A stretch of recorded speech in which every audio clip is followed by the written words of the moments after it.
to gaskiya wanda ya alheri kada ya fada, amma wanda aka masa ya rika dagewa yana fada. Mafu tsayi mutum ya kira ka ya baka zakka naira 1,000, kai ka yi shiru baka fada ba, kuma aka baka ce bai cire zakka, kai kuma ka ji ana magana abubuwan masu kudin yanzu na sai da hankali. To ita ce jarabawa da muke ciki. Duk wanda ya mun alheri ba na jin nauyin na fada, in dai ka mun zan fada, ko ɗinki aka mini zan je in ga iyali na wani ya mun ɗinki. Yanzu a cikin shekara ɗaya ko anan na gaya muku, a cikin shekara ɗaya Professor Zulu gwamna na Borno ya ɗinka mun kaya kai set 50. Gwamna na Borno ya kai kaya set 50 ya ɗinka mun a cikin shekara ɗaya. Wannan kayan da ke jikina yana cikin ɗinkin da ne. Misali shi ya ɗinka mun wannan kayan da ke jiki ba. Misali. Zan fada da na fada ba ku ga ya daraja ba?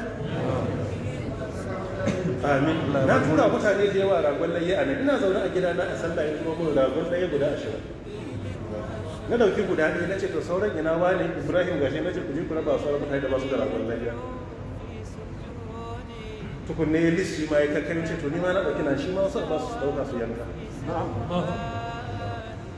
To shi alkhairi in aka mana mu rika daurewa muna fada, ba mu ci mu yi shiru ba. Alhaji Ibrahim Bira na Kano ya sha mun dinki, na zo ina gaya muku ya sha mun dinki ba sau ɗaya ba ba biyu ba uku ba. A cikin gida na ina da kayan da dinka mun ya fi guda 150, kuma waɗanda na kyautar sun kai wannan adadin. Min babin misali, in ba na faɗa za ku sani ne, in na faɗa za ku ci Allah ya saka da alkhairi, to mu rika dagewa muna faɗa alkhairi. So da ka sun mala yutbi'una ma anfaqu mannan wala adha. Ni dai ne wa kaina dinki da kaina. Gaskiya in dai ba na manta ba ina zaton ni dai isa na je in sayi yaji na kai dinki wai wa kaina. Ina zaton na kai shekara 8 ko 9 ko sama da haka ban taɓa yi ba. Wani lokaci iyalai na ke bin dinki sai na zo sai iyalai ce na dinka ma kaya ce to Allah ya saka da alheri. Kuma na zo gaban ku ne ta muzurai. Za ku gane ne? Ai ba za ku gane ba.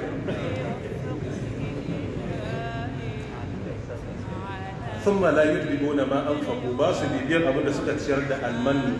Ma'anan almannu shine mutum ya wuce, shi ya kamar alheri ya wuce sai kana faɗa kaga ko kana zaune sai za su ka ce Alhaji sai ka ce na wallahi na ga malam fadar ya wuce da wata shadda sai ya fita ke na ce wannan ko ba shaddar ka bane sai fashe da kare ce wallahi ita ce har ka gane ce na ya ce ai a Dubai na sai tana yi tana da mugun tsada. wallahi ina gida wata ran haka kawai ne da hantsi na jira sallama assalamu alaikum hadiya ta ce ana sallama na na gaishe wallahi kaman zai kuka. wallahi tausayin sai ya kama ni shi ne na bashi 25,000 na dauko shaddodin sai ko na bashi ai ina sai shaddar kaman zan mutu wallahi amma taimako ne. Shi ya wuce yana burgewa ya kura a daga kai kana ta tona masa asiri ba sani ba. Kai kana ta tona masa asiri ba sani ba. Yayi ma'ana? Bai yi ma'ana ba. So shi yasa a ka'ida thumma la yutbibuna ma anfaqu mannan. Manna shine ya wuce ka riga aibata. Wala adha kuma ga ka gashi. Kai ba ni na maka ba? Ba ni na maka ba?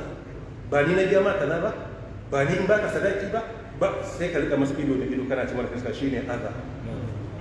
Shi almanu bai sani ba yana can wata duniya ya kura a daka kai kana nan daga an yasa shi wannan sakanar ba aka bashi ba shi ya sakanar shi ya gama kura a daka kai kana nan kana bata shi. Shi ka'ida idan ka bayar sai ka je ka bada labarin kayiwa da kayan da ni na masa to ka zubar da kimar wanda ka bawa. Amma in shi ne yazo ya ce ka ga kai wani godiya ka ga karamcin da ni ne wallahi wani ne mun kaza to shi yanzu ya ɗaukaka darajarsa saboda godiya siffar mutanen ƙwarai ne sannan ya ɗaukaka darajar wanda ya bashi. Ka gane hikimar shari'a? Saboda in kai da aka yi wa kafa da ka ɗaukaka darajar kanka ne ka nuna kai ɗan halas ne ba ɗan kaza mai ci ya goge baki ba. sannan kuma shi wanda ya yi akalla ka ɗauka da shi shi mutumin kike da iya taimako to kaga ka yi promoting goodness a cikin society mafu